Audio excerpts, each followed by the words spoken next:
niggas linking up. Trill niggas linking up. Link up, my nigga, let's link up. Welcome to another episode of the Link Up. I am your host, Mr. Ron, the Don. And ladies and gentlemen, Xander's back again. My co-host, the light-skinned John Moxley, Allin, Xander, ladies and gentlemen. Yeah, man, it's crazy what a week or 2 weeks can do. Like, I'm already freaking out there right now. Everything good? Had a good Father's Day, good weekend? Yeah, it was pretty decent. Just, trying to bounce back, get back in that wrestling ring, man, because I'm kind of on the shelf right now with a little elbow injury, but we trying to get back. Man, don't even worry about it, man. You on the way back, and when you go back, you're going to come back harder. Pause. You're going to come back stronger and better than ever. All right. It's best if we move on. Ladies and gentlemen, we have a jam-packed episode. As always, we had a PLE this past weekend. We had a crazy Monday Night Raw. Just a crazy weekend wrestling overall. So we're going to get straight to it. Starting with a surprise. We're going to actually cover AEW Dynamite today, ladies and gentlemen. That show started off, with the world champion Swerve Strickland coming out to address his new number one contender at Forbidden Door, Will Ospreay. I'm pretty sure those two, when it's time, gonna put on one for the ages. But he was interrupted by the elite, or should I say the EVPs of AEW, who wanted to know one thing: will Swerve Strickland join them for Blood and Guts? His answer: no. And then this led to, them jumping Swerve, and then came out the Acclaim, and then that kind of kicked off the show. After that, there was a one-on-one match between Jack Perry and Dustin Rhodes. Winner goes on to compete for the TNT Championship that was vacated by Adam Copeland. Jack Perry won this match. Then we got Roosh, who came out, and he's been in a feud with MJF lately. He kind of squashed his opponent. You a big MJF fan, and seeing that he's back and the first program he's in is with Roosh, what is your thoughts on this budding rivalry? I mean, I guess this is just his way to get back to the championship. They just trying to put him in something. Honestly, you can argue that they're kind of giving him like the Cody Rhodes treatment. Like, they're just kind of giving him stuff to like fill in those gaps. So it kind of feels a little awkward right now, but it'll all make sense later on down the line. I'm sure. I'm sure that with MJF being back, they're gonna start doing the right thing. It's interesting that you say that, because we've been hearing I've been seeing on the toxic IWC, at least the AEW haters, they're saying ever since MJF has been back, he hasn't been able to draw. Do you think that MJF and AEW will get back to that point where they're pulling in, a lot of viewers, everybody coming to the shows? Do you think MJF will reach that height again, or do you think it's over for him? So you gotta understand this. So before he got hurt, he was riding a big wave. And right now, they're just trying to get, he's trying to slowly get that back. But at the end of the day, it's a team effort, yo. One thing I learned in professional wrestling, it is a team effort. Everybody has to do their part to make the show great. It's not just on one person. I mean, yeah, you can put the rocket on one person's back and it's up to them to sail and go high, but I mean, it's a team effort at the end of the day. Because I mean, for the most part, you're not in there, wrestling a broomstick. You're obviously gonna be in there with another opponent, and both of y'all gotta work together to put on a great match, put on a great storyline. So at the end of the day, it's just team effort. So I wouldn't put that all on MJF. Yeah, I mean, I kind of agree. Obviously, AEW's taken a big hit over the years with the loss of Cody, the loss of Jade Cargill, CM Punk. Kenny Omega has kind of been in and out, with various injuries. Yeah, But isn't he sick I too? also, Still or no? yeah, he's Yeah. still, yeah. I feel like with this thing, this is in a way a blessing in disguise for AEW. Now I know I could sound crazy for saying that, but I mean like this finally, allows AEW without all these big hitters to really evaluate the roster and be like, you know, start booking people to turn them into stars, to turn them into mainstream stars. Since you lost that, and I think MJF is one of those guys. Swerve Strickland is one of those guys. Like he's tapped into the hip hop community. He's been bringing like all sort of special guests on the shows. So I think AEW from a booking standpoint, they should tap more into that stuff and like making people who can go like out and bring people to the product. You know what I'm saying? Yeah, and Um, you say that like Swerve, you drop names like Swerve and MJF. Honestly, you can really look at them two as like locker room leaders right now. So it's really like up to them to kind of lead by example. But at the end of the day, too, like most of these wrestlers over on that in that locker room, they have to just they have to want to go get it. Like, yeah, I mean, sure they can give you all the tools and stuff, but you got to be the one at the end of the day, like, okay, what can I do to make myself better? What can I do to change the way how, to where people actually want to watch the product? Because you know what I mean? Like lately, I've been watching a lot of indie wrestling. I watch a lot of other, products besides, the WWE. I watch Reality of Wrestling. Watch, starting to get back into watching TNA now because we're going to talk about them later.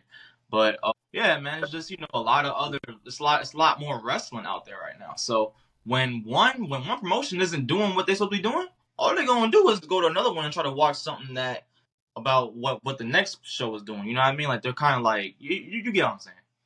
yeah, I get what you're saying, and I like the fact that you brought up the fact that they got wanted. Not to get too off track, but I remember like back in the days where you had the Monday Night Wars going on, and like the intensity on both sides, like both sides would say like they really wanted to win. So then that allowed for like the best, television for consecutive weeks on end. So I just feel like, people on the AEW side, if they had that mindset of like we instead of always mentioning WWE and saying that you're better, if you actually go out there and try to prove it and show it, like people will come back to the product. Because I feel like the days of like COVID, um, when they were in Jacksonville most of the time, and even before that, when they first came on the scene, they were like on the mountaintop. From in my opinion. Yeah, they had that wave. They was on a massive wave back in what 2019. Shoot, Hmm. I remember then when freaking boy Jake Hager was like one of their first like big signings like on Dynamite. I was hyped for Yeah. that. I'm like Jake Hager's in AEW. Shoot, we finna see what's going on. Now Right. look at him.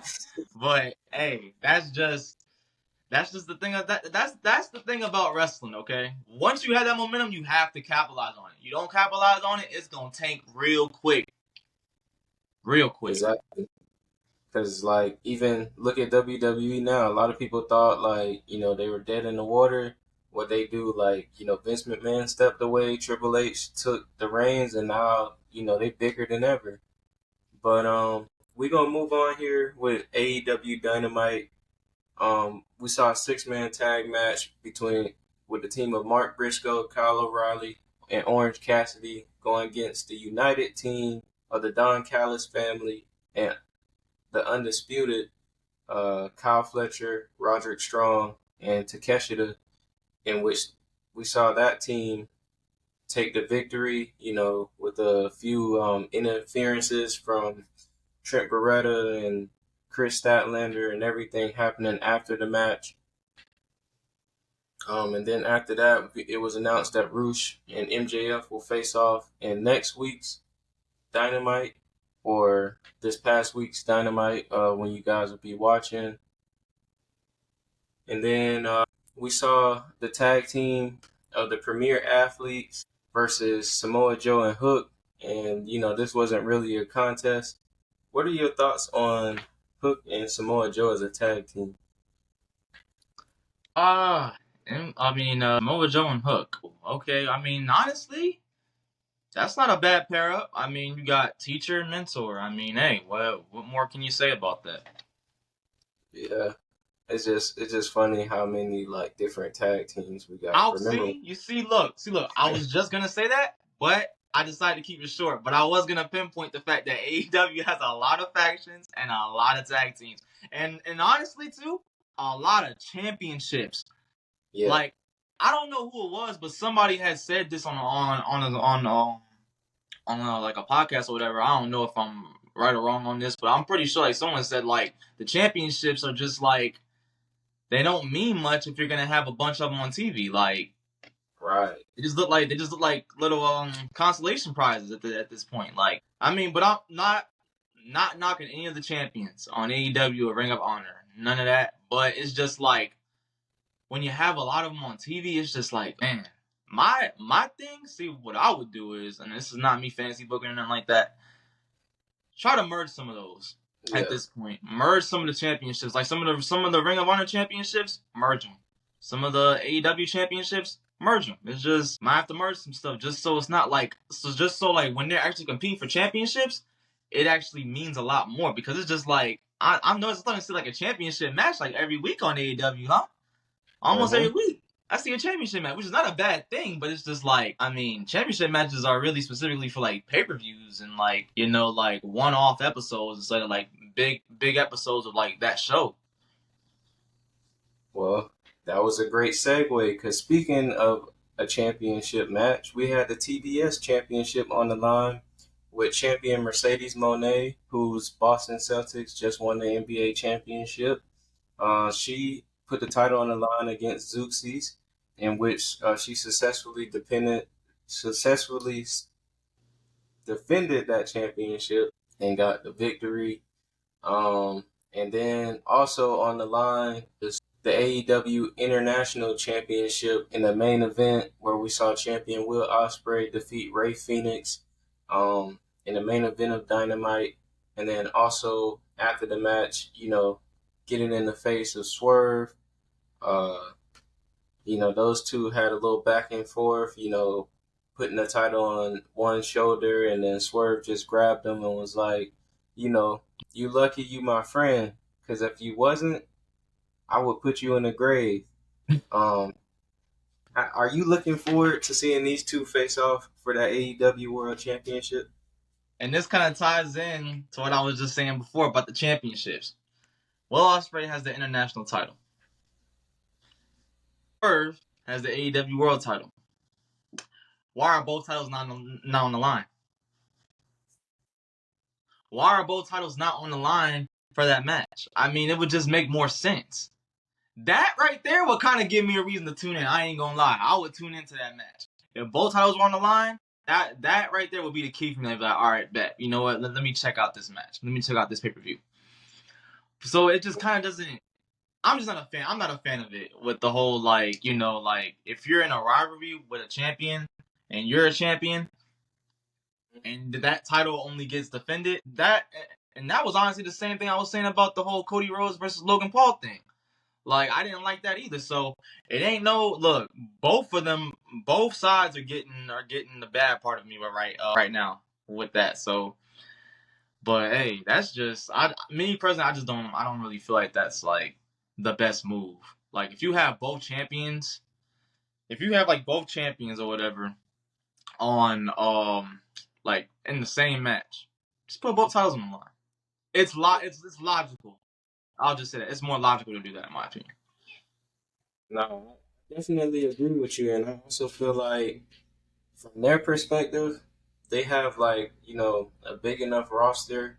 They got 3 different shows, and then all the shows that come on YouTube. You got the ROH. But hey, I don't book the matches.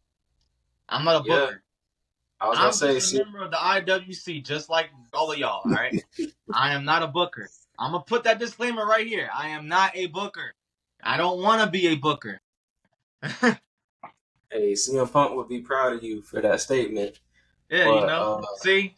Yeah, I just feel like. And you know what? I should have worn my CM Punk shirt for that. You know what I'm saying? Like, have certain titles on certain shows, but that's just my opinion. But yeah. moving on to Friday Night SmackDown. This was kind of like the go-home show for, the PLE Clash at the Castle in Scotland. This Friday Night SmackDown took place in Scotland. And just to start off, man, I gotta say, I love European crowds, man. They just make the show so much better. They make it feel so much more special.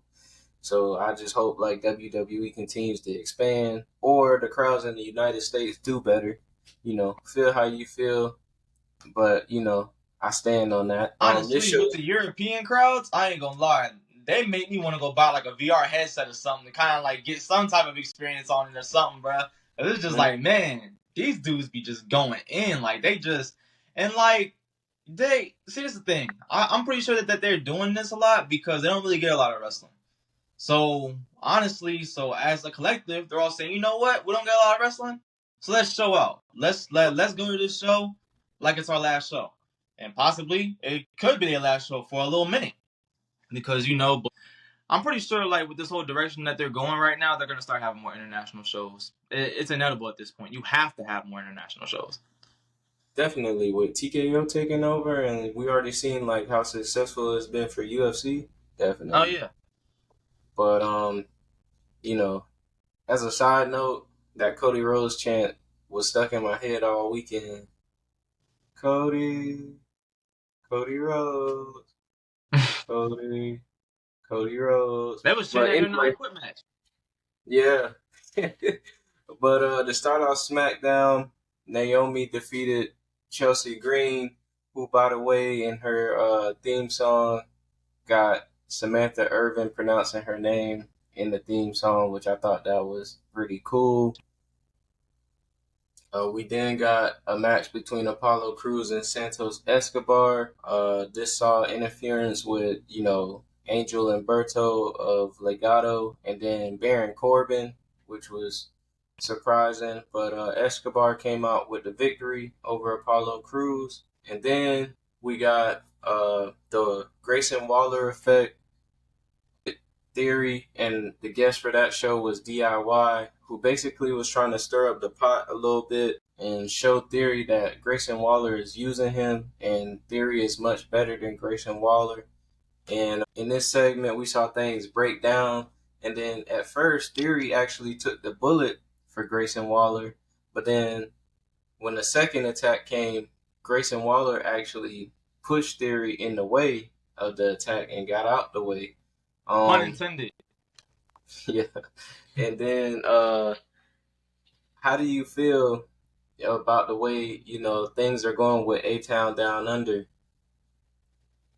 I'm gonna just say this, I like to see it. Austin Theory is he's gonna eventually turn. He's gonna turn on Grayson Waller, and the fans are gonna love it. It's just he's gonna get tired of it. He's gonna wake up and be like, honestly, you know what? I'm better than you, which he is. He has more accolades than Grayson Waller to be, playing in the back end of him right now. So he's going to realize that and be like, all right, you know what? I'm better than you. Time to, put you to the side. And they probably going to set up a little match or something down the line. They're going to have a little rivalry and stuff. I've honestly been waiting for Austin Theory, like, babyface run for a minute. I've been waiting for that. But this is long overdue. Because I thought they was going to start planting the seeds for it after he lost his Money in the Bank contract. But they ended up having him in another program with Cena and all that. So, hey. But it's all going good for him at this point. Both guys, Waller and Theory, have so much potential. So I feel like, that'll be a good program for both of those guys. I also like the idea of DIY actually becoming tag team champions. I'm a big DIY fan. So I'm definitely looking forward to where that goes. And then we got a matchup between Nia Jax and Mia Yim. They've been going, back and forth. And Nia Jax came out with the victory. And then we also saw that LA Knight made his way to Logan Paul's mansion in Puerto Rico. Snuck his way past security, said he was friends with Logan Paul. So every week it seems like, LA Knight is trying to get closer and closer to that U.S. championship. Where do you stand on these two eventually meeting down the line? I've been waiting for this. And I think, honestly, once they have this match, it's going to deliver. Because Logan Paul is only showing me, like, every single time he steps in that ring that he's getting, like, he pretty much gets it. He gets this industry, he gets this business, and he's going all in on this business. Pun intended. No, I definitely like the way that this is going. I like this feud for both guys. I do hope LA Knight walks out with the U.S. Championship. I feel like, as we said in the past on the pod, certain guys like they just in a position where they don't necessarily need a championship, and I feel like Logan Paul, like to a degree, is one of those guys. Like he don't really Yeah. need the U.S. Championship like that, but LA Knight is in my opinion, he's in a make or break, time in his like WWE career / push. Like if he takes another major loss, it could, just because he's not the youngest talent. He's not in the newer generation. Yeah. He's kind of like, older than a lot of the guys up and coming. So I just feel like for me, I would love to see LA Knight, eventually get the strap, from Logan Paul. Yeah. Like, as far as his push goes, it's kind of on that kind of like, okay, this is it. So honestly, if he gets this win, it'll do really, really good for him. It's going to revive his push. It'll revive his push, no doubt. Definitely. And then after that, the guy that has been into it with LA Knight the past couple of weeks, Carmelo Hayes, came out basically to stake his claim as being mellow in the bank. I don't know what is up with, this whole like everybody putting their catchphrase and combining it with in the bank. But you think Carmelo Hayes is a potential money in the bank briefcase holder by the time August comes around? I wouldn't be mad, and I wouldn't be surprised if they don't go with Jey Uso for whatever reason. I guess you got to go with Carmelo Hayes because I mean, hey, it's the new kid on the block. You want to put that contract on somebody that you want to push. And honestly, like, what better name than him, Carmelo Hayes? So hey, With it, I can get behind that. And then furthermore on SmackDown, to get into the little main event, we had Kevin Owens going 1-on-1 with Solo Sikoa. And throughout the night, the Street Profits just let that Kevin Owens know that they had his back, against the Bloodline and whatever they tried to pull later on.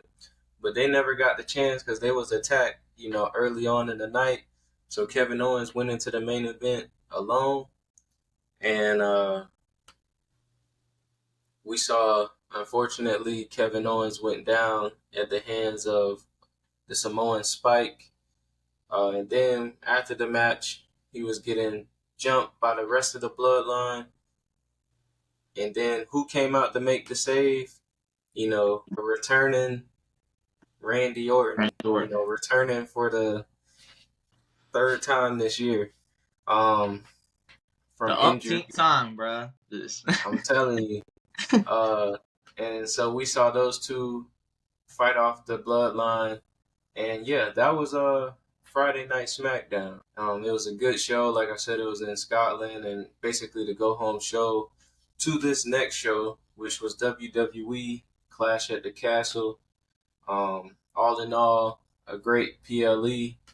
I think it's up there for top PLE of this year. That's a bold statement. Nah, I think like from a match standpoint, all the matches were pretty good. I don't think there was one bad match. One thing I will say before we even get into Clash of the Castle, the ropes. It was those ropes that was pretty much like fighting like another opponent. Them ropes was just taking victims all day, every day, bro. Crazy. For real, man. Like, the ropes was the real winners. I'm telling you, bro.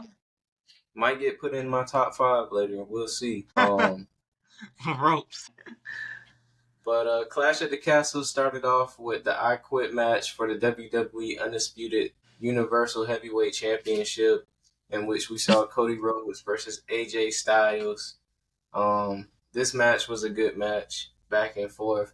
I ain't gonna lie, I was expecting a little bit more, but the match still delivered nonetheless. And we saw AJ getting into it with Cody's mom. We saw handcuffs. We saw Cody getting beat with a belt again. Uh, Shades of the Rock in the final boss. We saw, AJ Styles going through a table. But all in all, what ended the match?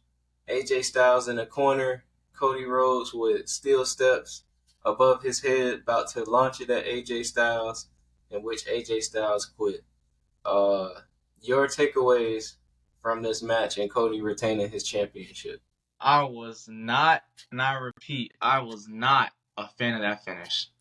And I Me know I either. speak for a lot of people. Like, the finish was just like, it was just more of a huh than like a, oh, yeah, yeah, yeah. But, like, I don't know. It was just, that's my only complaint was that finish. I mean, we got blood. I was surprised on that. I'm like, we getting some blood in this match? Okay, so we going there? Say less. Yeah, but both of them was, and AJ Styles was bleeding from his back, too, from them chair shots. Yeah. That was crazy. But yeah, overall, that was a good match, though. It was just that finish was, Yeah, but in my eyes, they made up for what was to come next. Originally, I was gonna ask you, like I always ask, what's next for Cody Rhodes? But I don't have to ask that this time because Solo Sikoa creeped up behind Cody Rhodes. As he made his way back to the locker room, or on the entrance ramp, and then the rest of the bloodline came out 301, jumped Cody Rhodes, and of course, Kevin Owens and Randy Orton made the save and scathed away the bloodline. So it looks like Cody Rhodes' issues with the bloodline is still not resolved. He still has to worry about that. But one thing, I don't know if you noticed, but I noticed at the end when Randy Orton and Kevin Owens made the save, Kevin Owens, was standing on the side of Cody Rhodes looking straight. Randy Orton was standing on the other side of Cody Rhodes looking at that WWE Undisputed Universal World Heavyweight Championship. I'm telling you. Ah, Look, one thing that you gotta do, you need to put that picture up here somewhere when you get done. You gotta put that picture up here somewhere, because that right there, sneaky. Look, Randy Orton, you can't trust him as far as you can throw him. I'm telling you.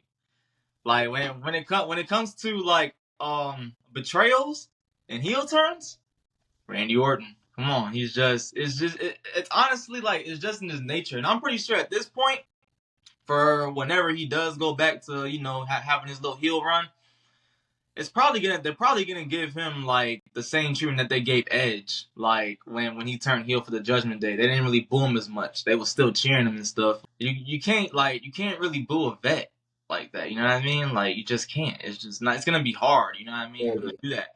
But if anybody can have the fans turn him, I'm pretty sure Randy Orton knows how to do it. So he'll get the job done. yeah. I definitely see this turning into a 6-man tag match at Money in the Bank. And I feel like that might be where it happened to set up, Randy Orton versus Cody at SummerSlam.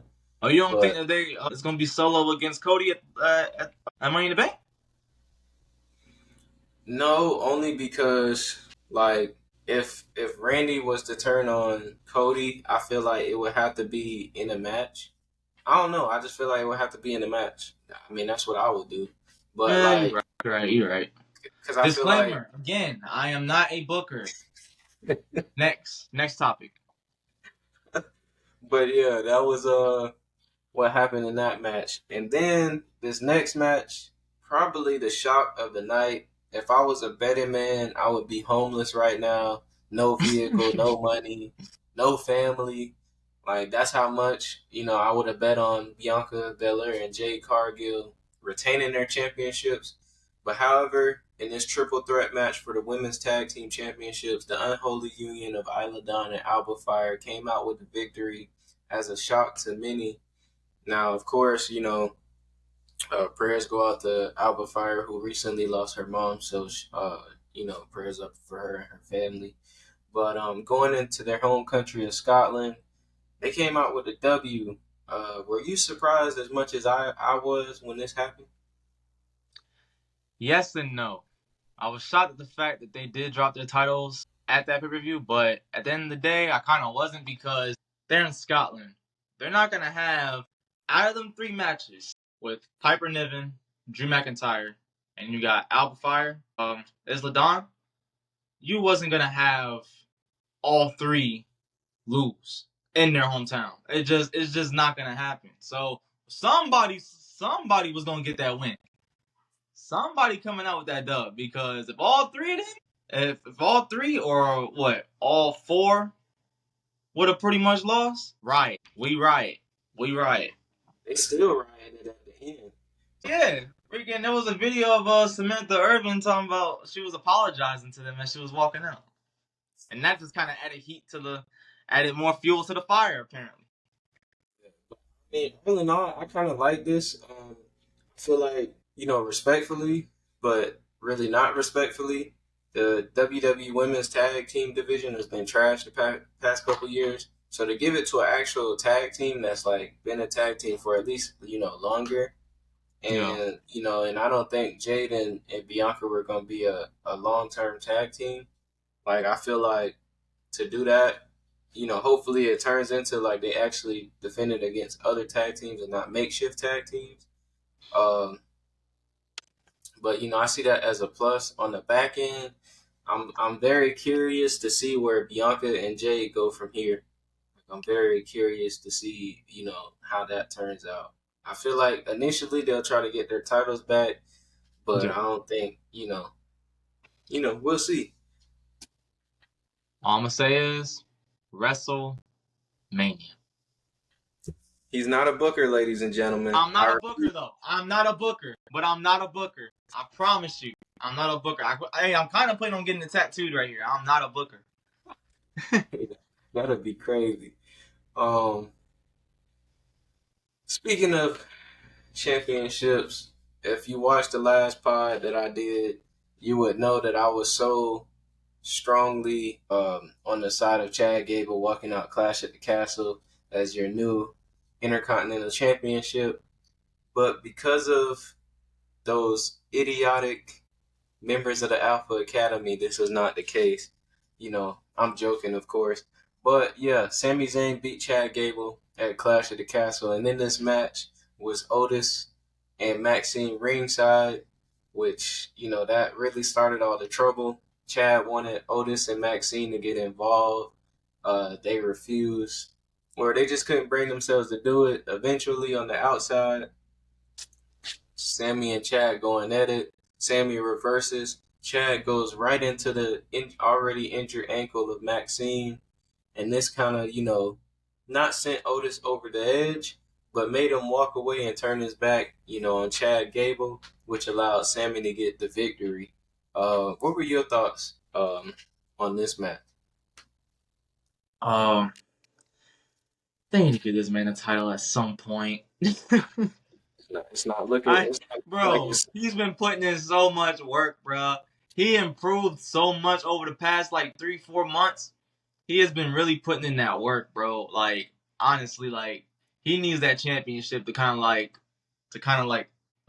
solidify that work he's been putting in. Cause he's been doing it. I ain't gonna lie, he's been doing it. But I guess it's just not his time right now. But his time is not that far away. I will say that. If it ain't now, it ain't that far away. And, you've been saying that a certain group may come for Sami Zayn, and I thought it was pretty interesting that they flashed the little QR code and all the signals right, when all this was happening. So, we'll get into that later, of course. And then we had our next match for the women's WWE Women's Championship. Champion Bayley defeated Piper Niven in her hometown of her home country of Scotland. This came as no surprise to really anybody, either of us. Unfortunately for Piper, this was just filler. The highlight of this match was when Chelsea Green got sent away the first time and then came back as a luchador the second time. But all in all, Bayley walked out, your WWE Women's Champion. And eventually, I believe, will face Nia Jax at SummerSlam. And then for the very high, controversial main event. Champion Damian Priest goes into Drew McIntyre's own backyard of Scotland and somehow, some way, faulty ropes and all, comes out still your WWE World Heavyweight Championship. And I know what you're thinking. How? How is this possible? How would WWE let Drew lose in his own home country? Well, it wasn't because of Damian Priest. At the end, Drew McIntyre had Damian Priest beat, not just for, the 3 count, for a whole 10 count. Referee was knocked out, prior to this. And who comes out? A referee runs down the aisle. All we see is the back of his head. He counts 1, 2, and right before the 3, he pauses and the camera shoots. It's CM Punk, ladies and gentlemen. CM Punk is there again to cost Drew McIntyre another World Heavyweight Championship. And Damian Priest walks out of Scotland, still your champion. And Drew McIntyre highly upset, after the show went off cameras. As a side note, prayers up for Drew McIntyre's wife. I know she's been dealing with, medical issues and everything, and she was stuck at the States. And shout out to Drew McIntyre for still being a warrior and coming to, Clash at the Castle and competing, even though his wife was going through that stuff. But with all that said, what were your thoughts on this main event? See, CM Punk, you ain't fooling nobody, dude. Like we knew it was you running down that ramp. Because for one, you wearing J's, right? 2, I know that haircut from anywhere. You know what I mean? So the moment I seen that, I'm like, oh yeah, it's CM Punk. And I don't know if you peeped, but he was kind of getting a little mixed reaction out there. Oh yeah. He was getting a mixed reaction. I mean, I'm surprised they ain't boo him out the building, but he was still getting some boos though. But at the end of the day, it's CM Punk. Everybody loves CM Punk. So I mean, you're not gonna get the whole John Cena and Chicago Money in the Bank 2011 treatment. That ain't gonna happen. But yeah, that right there, that match was solid though. But you kind of made a mistake though. It wasn't Damian Priest versus Drew McIntyre for the World Heavyweight Championship. It was Damian Priest versus Drew McIntyre versus the ropes for the World Heavyweight Championship. All right, so let's get that right. All right, and the ropes almost came out with the victory. We almost had the ropes. Well, honestly, the ropes and or vacant becoming our new World Heavyweight Champion. Crazy. He was hanging upside down between the ropes by his ankle for 5 minutes? Yeah, Drew even broke character a little bit and was helping him. Yeah.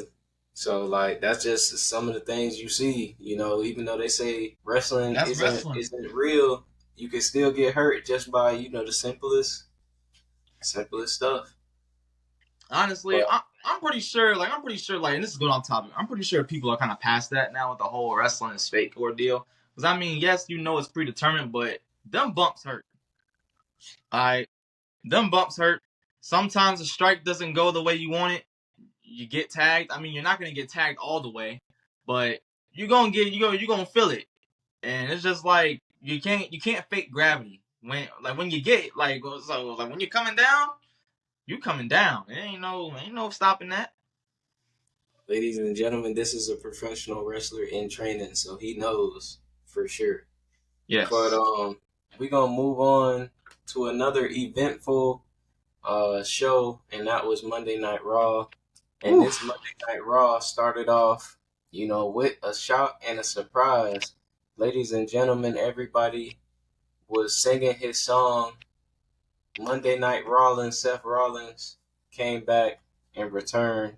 And made it known that he came back for one reason and one reason only, and that's to get back his World Heavyweight Championship. This brought out Damian Priest, who agreed and said, and he wants to be a fighting champion, so he agreed to face Seth Rollins at Money in the Bank for the World Heavyweight Championship. Your thoughts? I ain't gonna lie, it kind of surprised me though. Coming from Damian Priest, That was kind of a babyface promo he was cutting. Mm-hmm. He was kind of showing like, you know what? All right, you want your title back? You got it. All you gotta do is ask for it. That's something that a babyface to do. So this right here is just showing you exactly like what's gonna come in Damian Priest's future, because I don't see him with the Judgment Day much longer. He gonna skip out on them soon enough.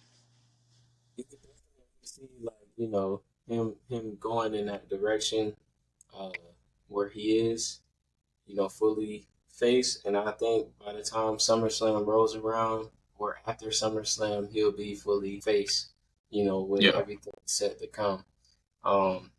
After this, we saw Chad Gable in the office of Raw GM Adam Pearce blaming the Alpha Academy, blaming Otis as his biggest disappointment, blaming Tozawa, who wasn't even at Clash at the Castle, and blaming Maxine, who he called Little Miss Bo Peep. Another insult to the list for Maxine. And he said he wanted to be challenged. And Adam Pearce obliged, and we got a match between Braun Strowman and Chad Gable. Again, the Alpha Academy refused to get involved. This allowed Strowman to get the victory over Gable. And what happened after the match was very, eventful in the fact that Gable was going to take all his anger out on Tozawa, who refused to help him during the match. Before he was able to hit Tozawa, Maxine stepped in the way on crutches and a walking boot. Chad Gable snatches away the crutches, throws him outside of the ring, and then he turns his attention back to Tozawa, slaps Tozawa, and then Otis gets involved. And finally, the Otis that we've all been waiting for shoves Chad Gable in the corner, doesn't attack him, but like you were saying, my friend, that pop for Otis, it was loud, and we're finally, seeing Otis, spread his wings and take the Alpha Academy and go on away from Chad Gable. Yep.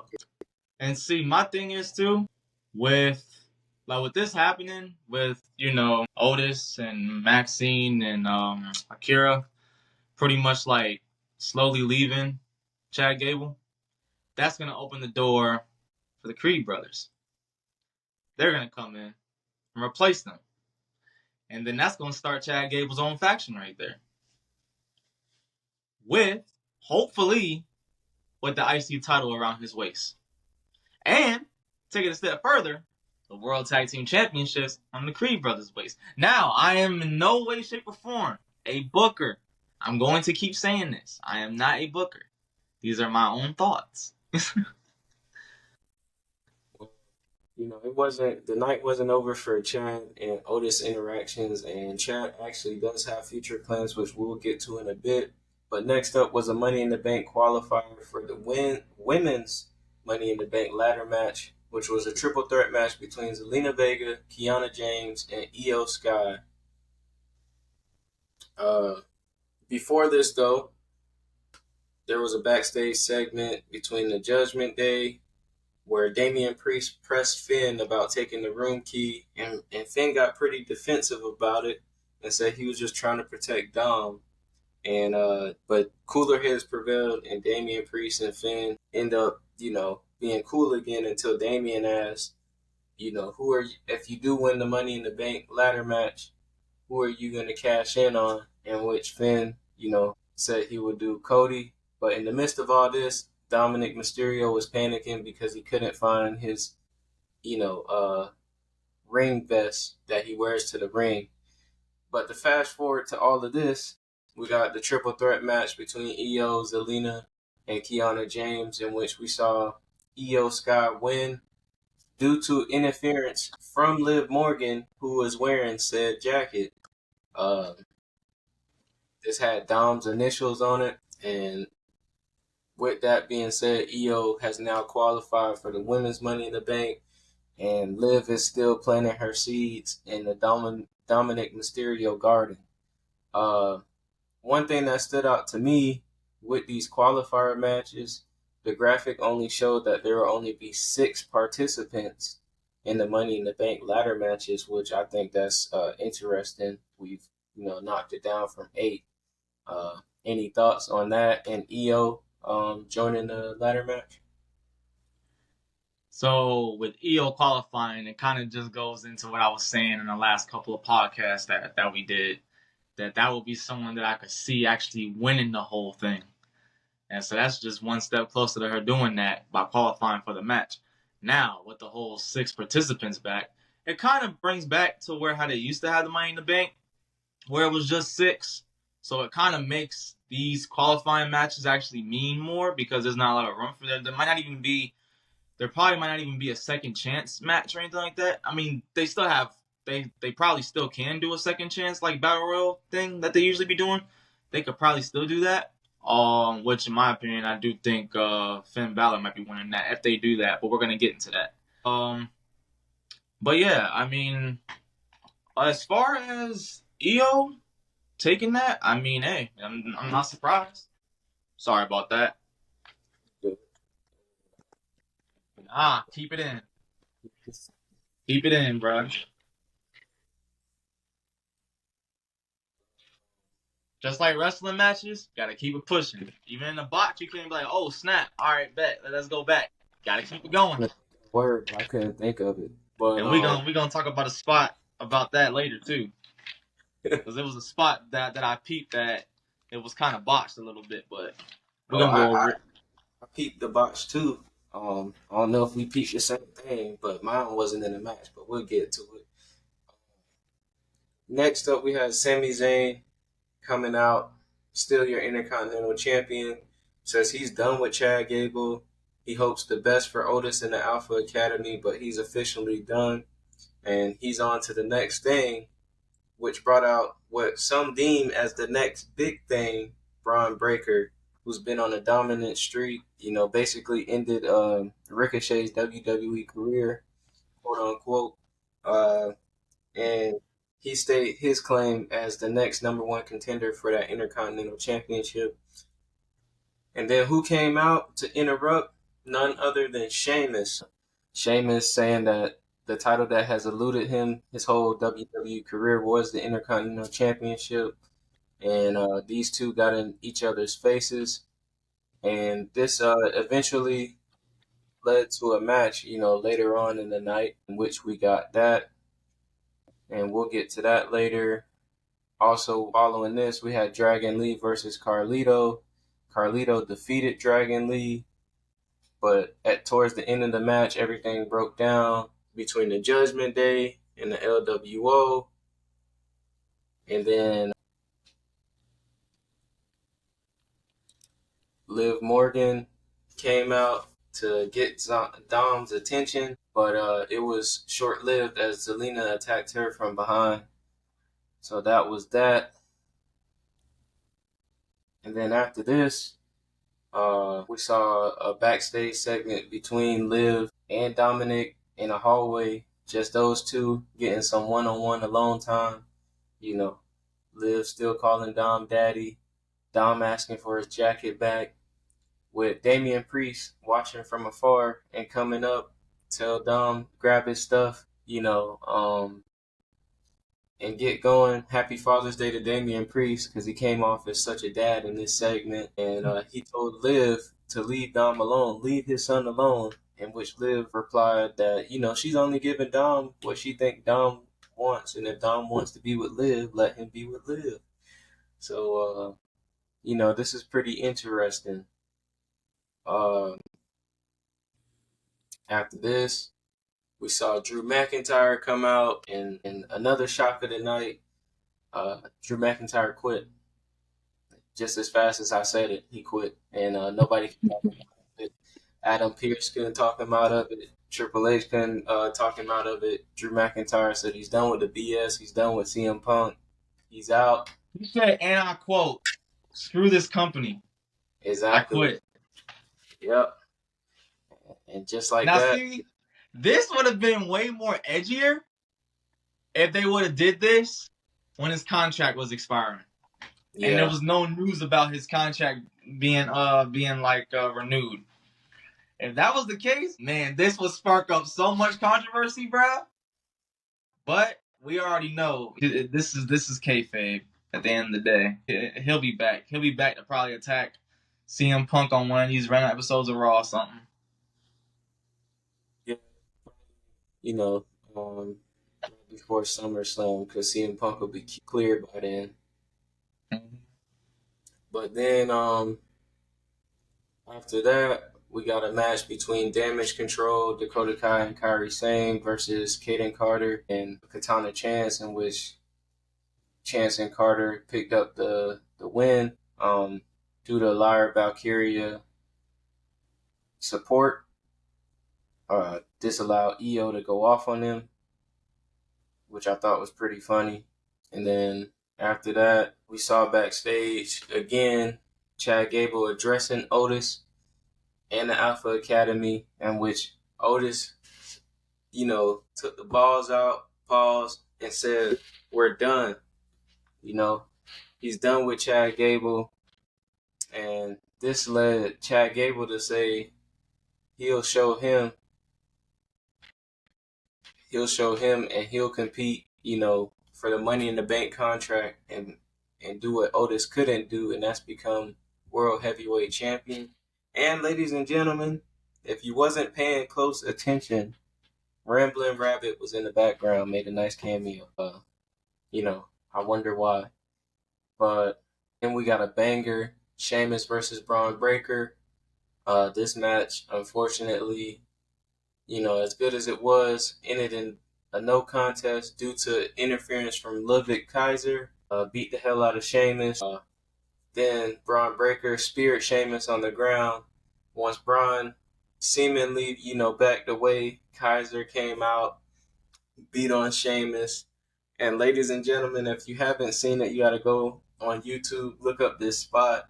Basically, Braun's in the aisleway of the entrance area closer to the ring. Ludwig Kaiser is on one side. He's going to run and attack Sheamus. Braun runs all the way from the other side, spears Kaiser. That was quite the spot. And then Braun got in the face of Sami Zayn, who was sitting ringside for the whole thing. Basically alluding to, maybe a championship match down the line. What are your thoughts on Braun Breaker and Sami Zayn, and the involvement of Kaiser and Sheamus? Say Braun Breaker speared the Sonic coins on Kaiser, yo. What you say? Them spears? Them what?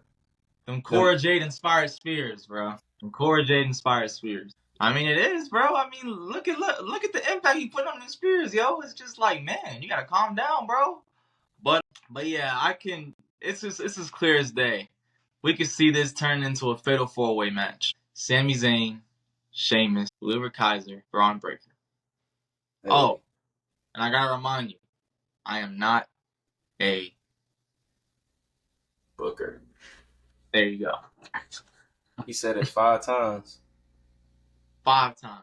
5 times. 5 times. 5 times. 5 times.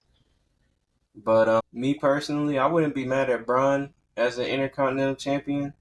But Kaiser as an Intercontinental Champion, hey, I could buy it. Yeah, it's believable. I mean, it will kind of have like a little like ego war between Gunther and Kaiser. Cause see if Kaiser has the IC title, and then Gunther goes all the way to SummerSlam, goes for his World Championship opportunity and loses, kind of have something going on with them two. But hey, like I said, I am not a booker. I think they get the point now, but I'm just saying. They definitely, if they didn't know. I hope they get the point. If they didn't know then, they know now. Yeah. But to round the night off, we got the main event, another Money in the Bank qualifier match, this time for the men's, in which we saw Jey Uso defeat Rey Mysterio and Finn Balor. This was a good match, a lot of back and forth. Jey Uso ended up, becoming one step closer to being, as he put it, Mr. Yeet in the Bank. and he capped off the show doing the wave. All the fireflies were out, and then the lights started to go out. And then a door appeared on the ramp, very ominously. A woman crawled out from behind the door. And then we got to step inside WWE's version of a haunted house, in which we saw, all these different creature-looking beings, masked up individuals. We had Gunther laid out, Chad Gable laid out, a lot of guys from the locker room. I saw Braun Strowman in there laid out. I seen Dominic laid out, huh? Nah, I ain't see Dom. Because I seen on a thing they said it was Dominic that was laid out. It probably was. Triple H. But nah, Triple H wasn't laid out either. I didn't see Triple H. Me personally, I only saw Gunther, Chad Gable, and Braun Strowman. Oh yeah, you can obviously see Chad Gable. Look like somebody freaking off them or something, bro. For real. He had a whole blood mark on the side of his face. Yeah, this all led up to the return of Uncle Howdy. Of course, RIP to the late great Bray Wyatt, but they're continuing on in his legacy, creating the Wyatt Six. There's said to be rumored, members. I'll let you guys look that up on your own, or if you want to watch with the show and see if everybody gonna be, revealed, that'll be dope too. As far as the Wyatt Six, we're gonna get into more of that next week. Depending on what happened on Raw and who their potential targets could be. But actually, that sparked the idea. But we'll get to that in a second. But yeah, Uncle Howdy and the Wyatt Six are back. I'm very curious because there were only 5 members. So I'm wondering where the 6th person is. But that was Monday Night Raw. Your thoughts? Honestly, I'm going to just say I think this will kind of make the most sense. But I think the 6th member is Bray Wyatt. So they left it open for him? Yeah, Bray Wyatt. Makes sense. What do you think about that theory that Bray not really dead, that he actually, fooling us? And I'm this not to play with the man's name. I'm just I just saw this on Twitter and you know what I'm saying. I'm not trying to be disrespectful, but people believe that he pulling one over on us and he gonna end up revealing himself. But the fact that people believe in that theory is crazy because leading up to his WrestleMania match he was supposed to have with Bobby Lashley, he had to pull out because of that. You know what I mean? With him not feeling good and all that stuff like that. Then after that, we find out that he passed and all that stuff like that. And then, that was that. But yeah, I don't, honestly, I wouldn't even, I'm not even entertaining a theory like that, yo. Because that's crazy. People actually think something like that. Man. I would say just let the man rest in peace and let the story play out. It's supposed to play out. Right, because look, at the end of the day, the debut, everybody was saying that the debut was not going to live up to the hype, but to me, it did. Debut was fine. It did. Yeah, they literally made their point. They got their point across, and it was fine. It was good to me. And I'm looking theories like that is just crazy. I swear, what who on earth in the IWC, what they be thinking about, bro? I don't know, bro. They got nothing else to do. They just sit behind the computer screen. Man. Anyway. But that led me to an idea I just thought of on the spot. Top 5, man. This edition of top five targets for the newly debuted Wyatt Six. Top 5, no debating. Top 5. Since we're short on time, we're gonna do it a little different. We'll do back and forth. So either you can start or I can start, and then I'll if you want to start, you be 5, I'll be 4. You know what I'm saying? All right. So I'll take the odd, you take the even. All right. So for the first one, I got Jey Uso off rip. It just makes sense with the whole Firefly thing, and then the tweet. They just okay, well, you want to steal the whole Firefly thing? And I don't know if you saw what he said after the show about how he don't want to be involved with those guys and how they can have the Fireflies back. I thought that was, you know what I'm saying? Hopefully not. Hopefully they don't get away, get in the way of him getting that Money in the Bank contract. But Yeah. Number 4, I'm gonna go with Sami Zayn. I just think, why not?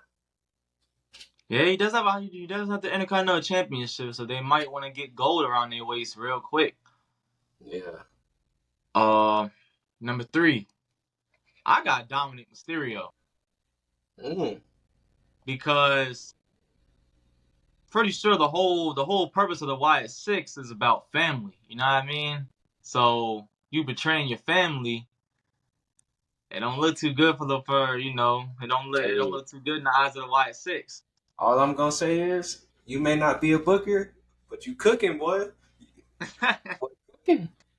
But number 2, I'm gonna go with Chad Gable, only because out of everybody, they show his face the most clear. So, speaking of family, he will always, hey, that's a good point you made. He will always say, Alpha Academy is a family. Yep. And I was also gonna pinpoint that too. Now that you mentioned Chad Gable, he betraying his people.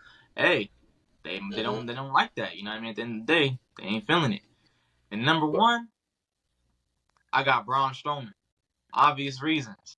He used to be in ties with Bray Wyatt and stuff. They had their own little program going on. And I guess they must have they can kind of play in the thing where they tried to talk to him about potentially being a member of the Wyatt Six, and he's kept resisting. Like, nah, I don't want to re-enter that part of my life again, type of ordeal, and then they can have a story off of that. Ladies and gentlemen, but the boy cooking. In no way, shape, or form. But we're gonna round out today's show with a little bit of NXT results. And Xander, I just got one question for you. Do you believe in Joe Hendry?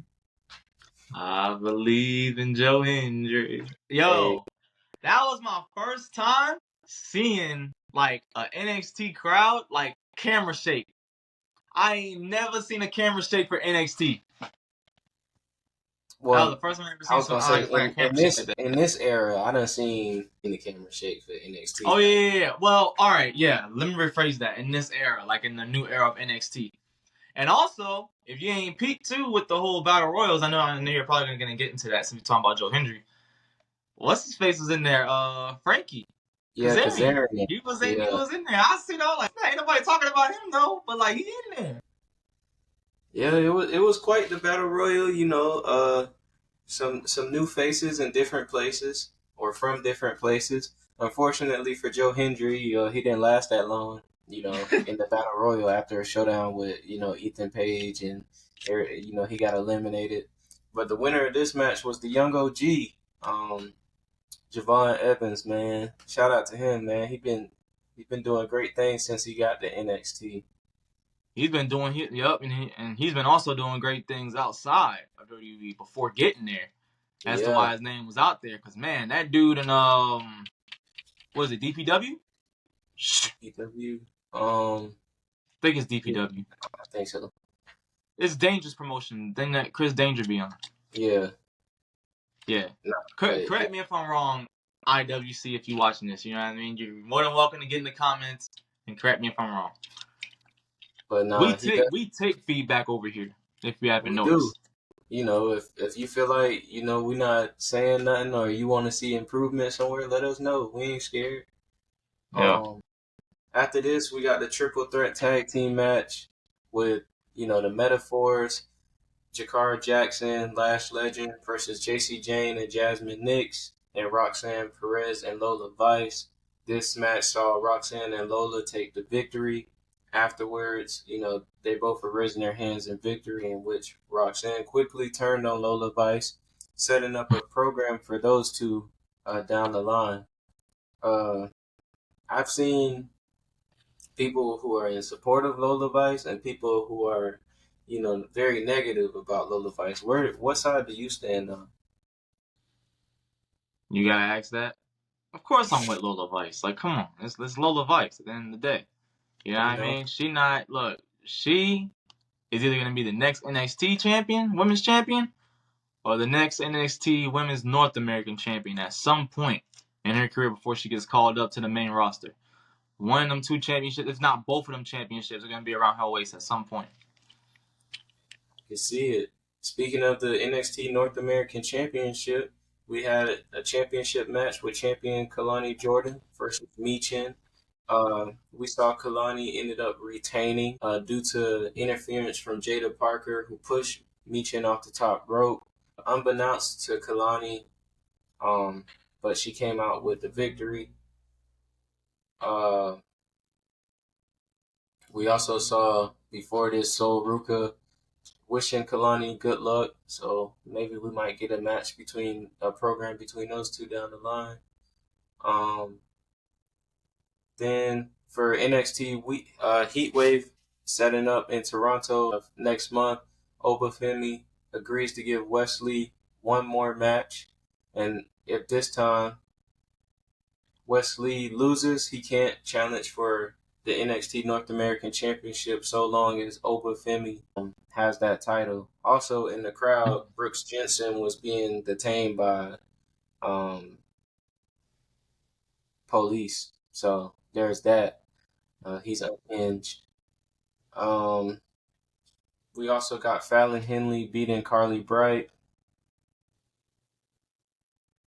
After this, we saw the OC versus Chase U, which now has, Ridge Holland in it. And we saw Chase U defeat OC via help of Ridge Holland. Duke Hudson wasn't really, happy about this. But either way, Chase U came out, with the win. And then in the main event, we saw Ethan Page go one-on-one against Javon Evans, who, like we said, won the Battle Royal earlier.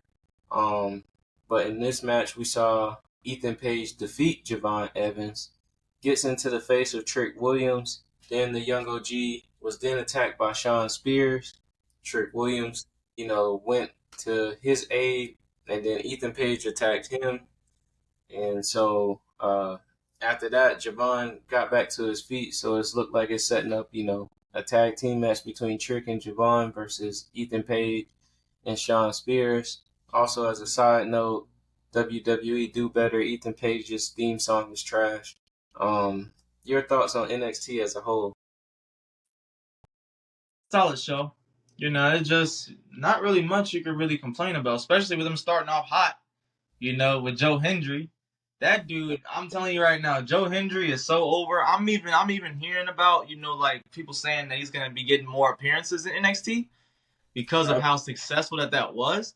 And in my opinion, honestly, like that, I couldn't see it any better way. Like this whole NXT TNA collaboration that they're doing right now, it is doing numbers. I'm gonna tell you this right now, it is doing wonders and numbers for both brands. Like it's bringing and it's making me want to go watch TNA. Like for real, be like, okay, all right, bet. You know what? Let me go and see what's going on over there. You know what I mean? Like. It's just like it's good. It's good, like for both parties involved, and the fact that TNA is looking to having a redemption year right now, having a banner year right now, is crazy. Because you would not expect TNA to be doing this. You would probably be expecting the kind of success that TNA is having right now with AEW. But TNA is really doing their thing right now. Don't sleep on TNA. If you have not watched TNA, you need to tap back in TNA. Because honestly, me and this guy used to be TNA marks back in middle school all day. I still been keeping up with him on the side. That's the real that right there was the real alternative. Yeah. And I'm starting to kind of see shades of that now, with like how they used to be. So it's like, all right, let me tap in now. Especially because they first started by bringing the actual name back. They brought TNA back. They brought the colors back. That right there, that just doing that announcement kind of brought me to be like, all right, you know what? They're probably going off on the right foot. And them championships look nice. Yeah. They got nice championships too. You about to make me go on universe mode and create TNA. But hey man, I'm already working on a Wildcat universe mode. Yeah. Hey, if you watching this, somehow, some way, we'll probably find a way to put his gamer tag in there so you can download all that content on WWE 2K24. SIRTONEY. That's my PSN. If you want to play me and get dropped off in anything wrestling, Tekken, whatever you want to get beat in, I'm your guy. Ladies and gentlemen, he not dropping nobody off, respectfully. All right. But, all right, man, before we get on out of here, anything you want to say? Kind of already said everything. All right, so my PSN, SIRTONEY. Again, that is SIRTONEY. And that message is courtesy of him, the golden ticket, Mr. All-in-One from the 631, Allin. Xander. Since we doing like that whole thing, well, I've been your host. It's your boy, Ron the Don, and we'll see you next week. We out. RDD. Trip forever and I'm just not getting started. That's the one. Yeah.